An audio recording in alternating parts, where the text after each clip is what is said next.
Salut à tous, c'est Review. Alors désolé si l'image est un peu penchée, mais mon trépied est un peu mort après toutes ces vidéos. Donc voilà, aujourd'hui j'avais envie de vous faire un fumage d'un Fourth Generation, le 1957. Souvent je me trompe dans les dates parce qu'il y en a un autre que j'aime beaucoup, qui est le 1897. Que j'avais pas mal apprécié, à part le plus gros reproche c'était qu'il était un peu léger derrière. Et celui-ci, normalement, il va être un petit peu moins miel, il devrait être un peu plus vanille. Au niveau de l'ouverture, ça sent pas mal la vanille, c'est très poisseux. On dirait que ça a été trempé dans du miel. Et moi, pour l'avoir vraiment fait sur un tabac, ça ressemble vraiment à ça. La composition, c'est Burley, Virginia, Black Cavendish. Black Cavendish, il n'y en a pas des masses, hein. Franchement, j'en ai pas vu, j'en ai pas vraiment vu dans le mélange, à peine. Dans une Chacom Bayard que j'aime bien, j'avais fumé du Gold Blend dedans, et elle est assez sympa, avec un filtre métallique qui n'altère pas les saveurs.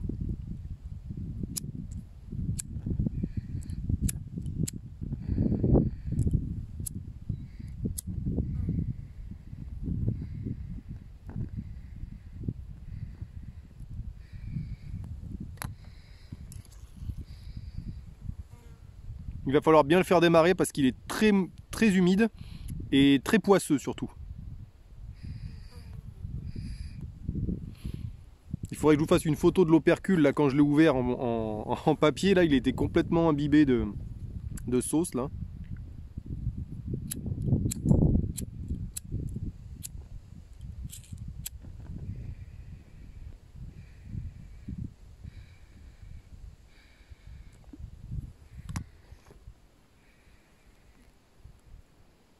Ça a l'air bon, hein.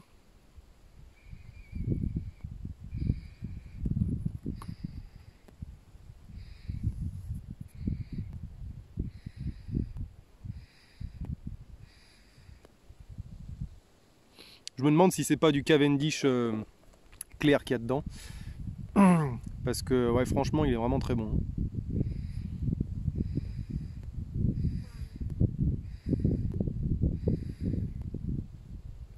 Alors je tiens à préciser que hier je me suis fait un deuxième bol de Cherry Choice par gourmandise. Et sur le deuxième j'ai eu les papilles de la langue un peu plus cramées, hein, par faute de gourmandise quoi, hein. Donc voilà, le problème c'est ça avec les tabacs un peu bas de gamme, entre guillemets, tabac de supermarché j'ai envie de dire. C'est que ça a tendance un peu à brûler, à être un peu agressif quand vous tirez dessus. Bon, c'est comme ça.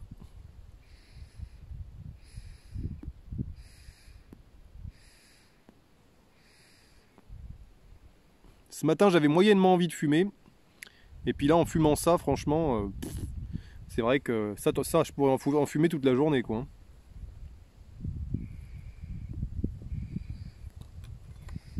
Alors, honnêtement, alors la room note est pas fantastique. On a quand même une bonne odeur de tabac, hein.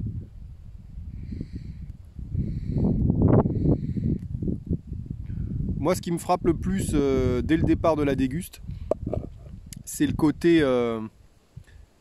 Alors effectivement, sur Tobacco Review, il parlait de crémeux, quelque chose de crémeux, mais je retrouve pas du tout le côté crémeux du Mac Baren Classic Loose Cut, là, le vanille, qui lui est vraiment crémeux au niveau de la fumée, l'espèce d'opacité qu'il y a dedans. Là, c'est crémeux dans le sens, le goût de la crème, en fait.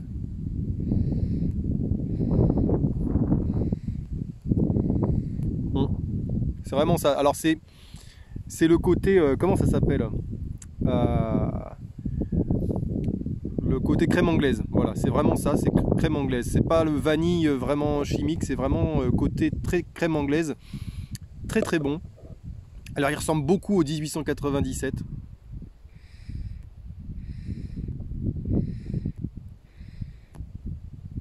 De mémoire, hein, de mémoire. Après, est-ce qu'il est très différent? Ça, je saurais pas trop vous dire. Qu'est-ce qui les différencie les deux? Techniquement, alors, je dirais que le 1897 va être un peu plus miel caramel dans mes souvenirs, et celui-ci a un peu plus crème anglaise. Crème anglaise, celui-là, c'est pas tout à fait pareil, mais ça se recoupe quand même vachement. On a quand même un mélange très clair là-dessus. Très clair. Bon alors, je vais m'attarder un peu sur le beurre-lait. Est-ce que je le sens?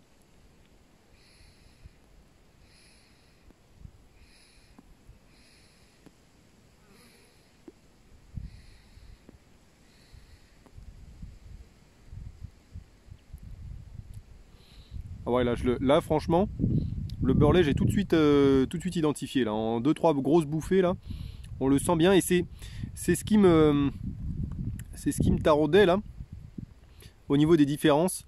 C'est que celui-là va avoir un peu plus de corps, je trouve, que le 1897, auquel je reprochais un peu un manque de punch. Hein. Et celui-là, j'ai l'impression que...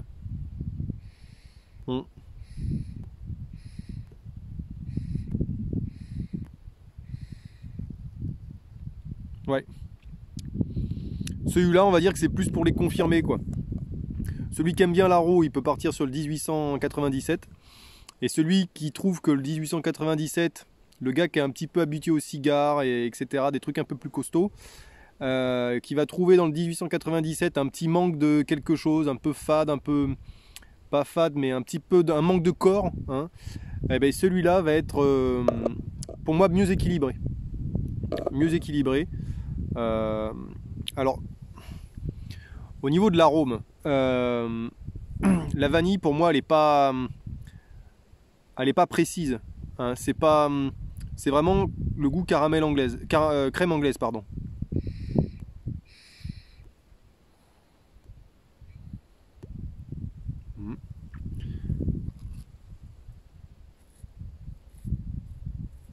J'ai déjà fumé, j'ai déjà fumé une bonne partie de la pipe. Ça va trop vite. Hein.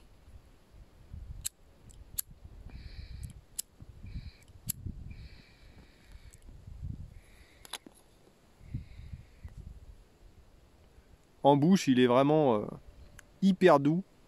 C'est hyper agréable.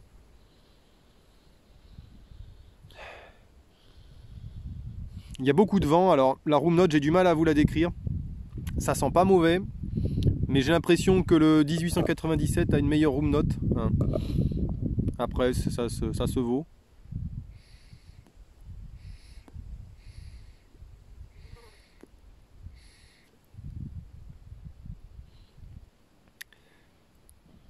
Non, ouais, impeccable. Hein. Alors, ce que je disais, oui, à propos de l'arôme vanille est moins, moins spécialiste que dans d'autres tabacs, où on va vous donner de la vanille, de l'agrumes, etc. Alors, au nez, effectivement, j'avais de l'orange quand j'ai ouvert la boîte. C'était orange et un peu vanille. Mais très, très fruité. Et je ne l'ai pas du tout en bouche. Hein. Donc, donc voilà, pour moi, c'est vraiment crème anglaise, point barre. Et derrière, tabac. On a un peu le beurre-lait. Et le Virginia, on le sent un petit peu dans le côté sucré, je dirais.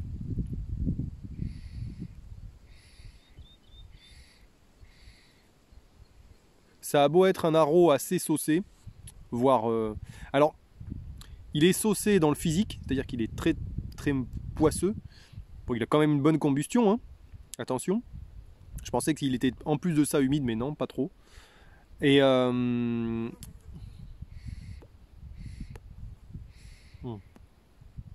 il est vraiment pas mal. Mais par contre, il n'est pas très saucé dans le côté Black Cavendish. Moi, vous savez que c'est un de mes tabacs préférés, le Black Cavendish. Et là, c'est plus une aromatisation de Burley Virginia Cavendish. Mais c'est moins écœurant, beaucoup moins écœurant en fait, si vous voulez, qu'un Militia Summertime, Peterson Summertime ou quelque chose comme ça. Moi, je trouve que c'est un très bon haro accessible. Il est très accessible parce que je trouve qu'il n'est pas écœurant. En revanche, il est saucé. Vous voyez ce que je veux dire? Il n'y a pas beaucoup de Black Cavendish, donc pour ceux qui trouvent que on a un petit côté amer avec le Black Cavendish qui peut déranger, et parfois écœuré. Là c'est vraiment, ça passe tout seul, hein. Ça passe tout seul.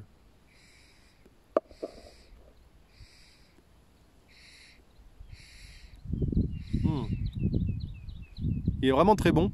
Par moments je le trouve un petit peu léger. Mais dès qu'on a un bon mélange beurre-lait qui vient se rajouter, c'est très agréable. Vous avez vu, j'ai mis un petit drip tip. Là, c'était une pipe d'occasion, hein, que j'avais acheté. Et les bonites, là, l'embout en ébonite a un peu ramassé. Et donc c'est pour ça que je lui ai mis un petit truc pour pas trop l'abîmer rapidement.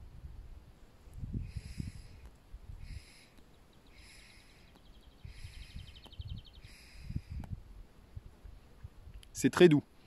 C'est vraiment très doux. Et c'est vraiment quand on va venir titiller le tabac qui va vous relâcher du beurre-lait à plus forte dose. Mais sinon, si vous restez vraiment tranquille, surtout que la combustion est pas mal, dès qu'on l'a bien allumé.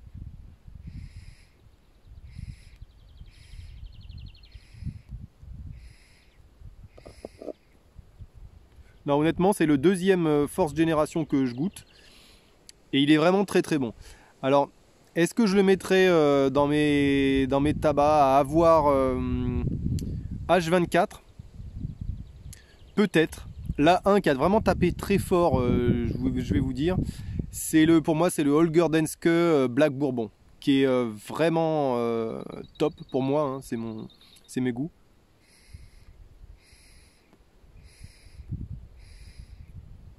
Mais si vous êtes haro et que vous aimez pas trop quand il y a beaucoup de Black Cavendish, celui-là il peut être dans les tops, hein. Après je sais pas comment ça va vieillir parce que c'est très saucé. Il était très hermétique, hein, quand je l'ai ouvert, donc ça c'est très, très bon signe de stockage, mais je sais pas comment ça va vieillir.